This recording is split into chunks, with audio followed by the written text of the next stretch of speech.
Hi, everyone. My name is Coach Gino. Welcome to the Getting Results Inc. cast, and I'm joined by Coach Ken, aka Super Coach. Super Coach, what's happening in your world? Hot, sweaty in Florida. Good day for a cold plunge. And I'm very excited. Later, I'm going to go hang out with my gun coach to become a better shooter. So I'm working on it, Gina, working on getting to Texas. So you literally are working at keeping America safe for capitalism. Well, hopefully we'll never go to that. But yes, we're going to keeping on tight, on point, on mission. Good to hear. Good to hear. Always watch the target until the target breaks. It's good little coaching.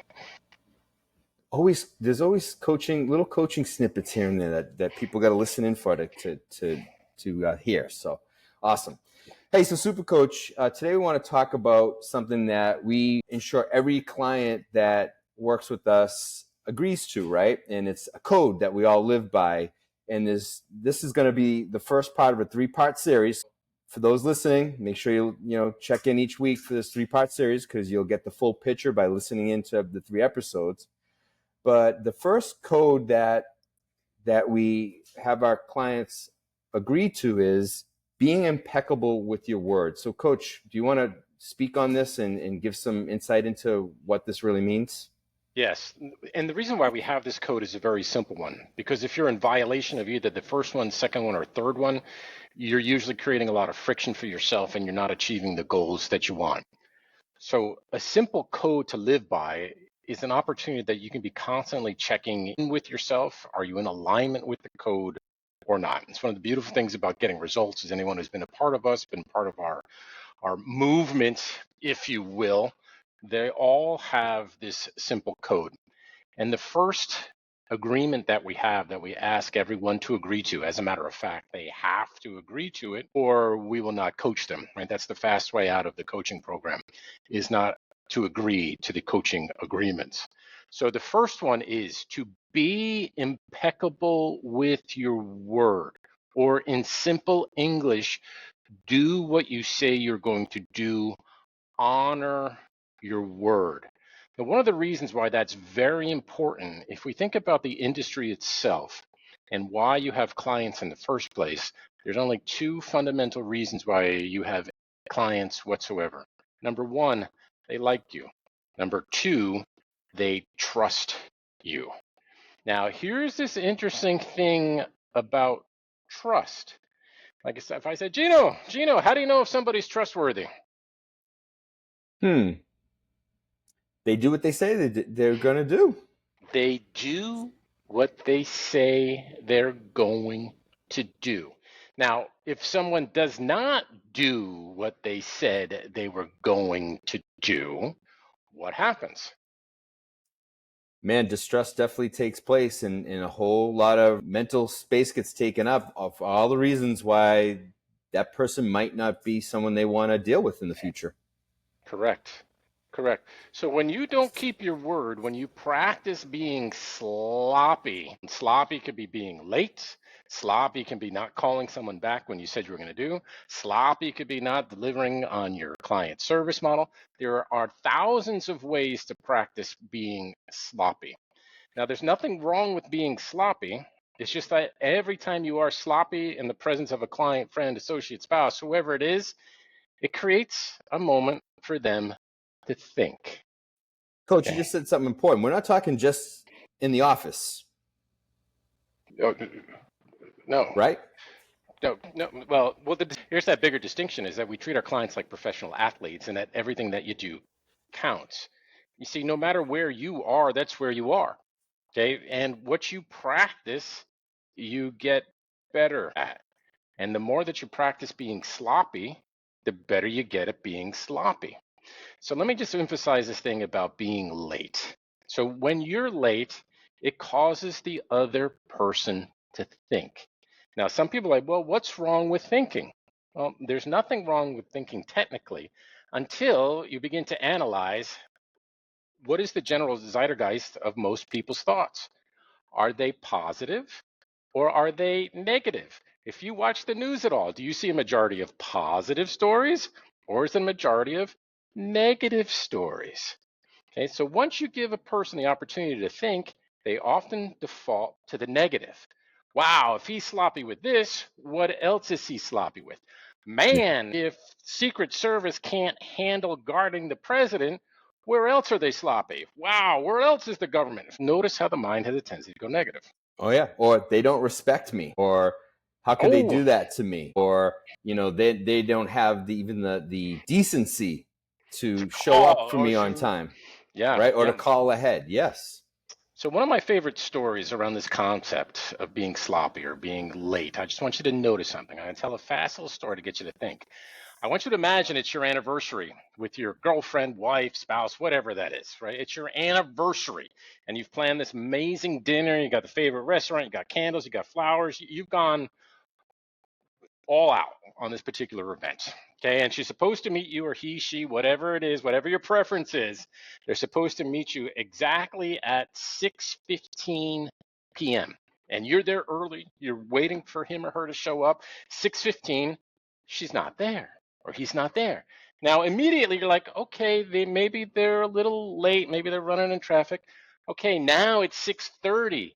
They're still not there. They haven't called. They haven't texted. You've tried to reach them. You can't get a hold of them. It's 6:30. They're 15 minutes late to your most favorite anniversary. What is your mind thinking? My God, they're always late. Can't they ever be on time? How could they Why? do this Why? to me? How can they do this to me? Don't they know this is my most important thing? But it's our anniversary. How can they be doing? That's only 6:15. They don't value me. They don't value me. They don't even love me. 6:45. They still haven't shown up. Where the hell are they? My God, they must be having an affair. I knew it. I knew that. It's the secretary, it's the boss, it's the neighbor, it's the pool boy. They're doing things. My God, I can't believe this. 6:55. Mother blanker. They're dead. They have to be dead. It must have been a horrible car accident. Maybe they got beheaded by a jihadist on the side of the road. Oh my God. Oh! And then 7:05, they walk in, smile on their face. My God, happy honey, I'm so happy to see you. This is amazing. And you're boiling in your own oil because they're not acknowledging that they were late and you can't even understand what happened. And now you have the most miserable dinner ever. Mm-hmm. And That they is the have no reason why. They have no reason. They don't they don't even know understand what why. happened, right? And that's the condition of most humanity when you allow them to think. Notice the mind didn't go like this. Wow, 6:30. They're 15 minutes late. They must be buying me a great present. It must be the best present ever.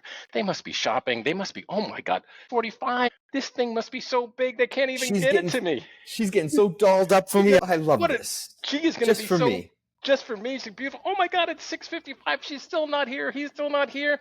They must have their best clothes on with a giant present. Maybe they're bringing a film crew. Maybe I Mm-hmm. just won the lottery. This is so awesome. And then they arrive, and then you have the best dinner ever. So what happened? It was your perception, right? Just once again, be mindful out there is that most people have a tendency to think to the negative. And if you give them the opportunity to think to the negative, that's what you get. See, what you practice, you get more of. So when we really take on honoring our word, so by the powers vested in me, by the Getting Results coaching community, by all of you out there who are listening, whether that be in the United States, Texas, it's another country, Mexico, because we are worldwide these days. If you are listening, by the powers vested in me, you are no longer allowed to be late for anything. Anything. Now I know some of your heads are exploding. Oh my God, I can't do that. I can't do that. I'm a victim. I'm a victim of circumstance. Things happen to me all the time. Whine and cry. But the distinction here, obviously I don't have powers vested in me other than being super coach. But if you honor your word and you take on as a practice that the world does not show up randomly, that the world shows up the way that you say it shows up, amazing things are going to happen. Just take that on. Take it on as a practice because what you practice, quite literally, you get better at. Now, Coach, there will be times when, let's just use the appointment thing as an example. Something does happen, like just Shit even happens. out of the blue, right? Yep. So there is something you can do, right? Yep. Versus showing up really late. Yep. What is Yep. that thing they can simply do? So let's imagine you're going to an appointment. You're supposed to be there at 2 o'clock and it is 20 minutes away and you are caught in traffic and you know cognitively that you are going to be late, whether that's 1 minute, 2 minutes, 20 minutes, a half hour. Okay, you know it. You know you're going to be late before you were late. So in that moment of awareness, when you're like, mother, I'm going to be late, pick up the phone, dial, communicate in advance, and say, hey, I apologize. I'm going to be X amount late. And that totally will get rid of the whole narrative going on in the person's head about why you were late for them. Everything that you just went over, that was the mind dump of everything that Negative. all the different negative things now gets head off at the pass, and now that doesn't happen. Bingo. It's beautiful. Bingo. Do what you say what you do. So this also means you must raise your level of awareness. You must become mindful of what is coming out of your mouth. Okay, and I say this to all our clients. We're gonna have a simple exercise. Ready? And they go, yes, sir. Yes, what is the exercise? What does yes mean? And they'll say, that means yes. I say, awesome. Okay, what does no mean? Well, no means no, like a no-go. And I say, exactly. Know the difference. Don't say yes when you mean no, and don't say no when you mean yes. And beware of and stay away from maybe or I'll try. Escape. Right, or I'll try. All right, quick exercise for the I'll try thing for all you geniuses out there. I would like you all to try to stand up. Try to stand up. Now, I know some of you, I know 2 or 3 of you or 2,000 of you are standing up right now and saying, well, I am standing. And listen to the command. Try to stand up. Okay, and I'm sure most of you now are bopping out of your seat and standing up. See, I am standing. Once again, listen to the command. Try to stand up. Try to stand up does not mean standing up. It There's a means very wise little green man who had a very wise saying, and you probably know the movie. There is no try, there's only do. There's only do or do not. Do not try. You can't half stand up. So just be mindful of that one. And one more little quip on the power of this particular agreement. It's really around practice and repetition. Because all of you out there, think about who hears you talk the most. Like literally, who hears you talk the most? Now, many of you will say, well, it's my spouse, it's my kid, it's my assistant, it's my partner. No, it's not. Right? The person who hears you speak the most is you. Okay? So one of our hardest jobs that we need to do at getting results is to get you to believe in you. Because for many, many years, you have practiced being sloppy and you don't take your word seriously. And it's a big deal. Your word's a big deal because you hear it. And it's through repetition, it's what we become. So people who try, that's what they do, they try. So Ken, on that note, since this is a 3-part series and the next one will be out the following week, right? Let's give them a homework assignment that they can practice this code and this agreement in the next week just to see how it goes. So when they get the next one, they will have practiced. So what's something we can have them do? Well, if you're listening to this, if you want to take this on. The easiest homework practice to raise your level of awareness about your ability to honor your word is a quite simple one. Don't be late for anything. It. Do not be late for anything. And I'm going to get a little nitpicky here. Being on time is... I lived by a saying in my household, it was never on time. You're either early or you're late. So if you're going to be anything, be early. Yes, be early. Now, once again, this is a practice to raise your level of awareness about how you operate in the world. Are you a creator of your world, or are you a victim to circumstance and all these other things? It's I just can't be on time because I'm so busy, etc. And if you've listened to our other stuff, I love when people say that I'm really, really busy, because if you're really, really busy, that also means you're really, really ineffective. Oof. I know that's not nice, but it's simply true. Ouch. Yeah. Because nothing, like one of the great illusions of the world is the distinction of equality. Like everything's equal. As a matter of fact, nothing is equal. And that is one of the big lies that we're all fed. So that also means in your day, there are some things that are more important than other things. So if you prioritize like this simple exercise of being on time, now you can operate in alignment. Love it. Awesome. Super Coach, really good stuff. I hope people are taking to heart this agreement and that they do give it some practice during this week, because they may see some great insights and have a whole new awareness. Right, the things begin to change. Right, yep. Just like all of you in your world, you have people that you are never late for.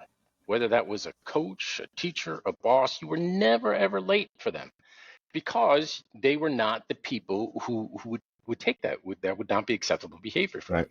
And Yep. then there are other people that you can show up 15, 20 minutes later, or you don't even show up, you blow them off, but yet they still show up in your world. Just ask yourself, who would you rather be? Would you want to be a person who people take seriously?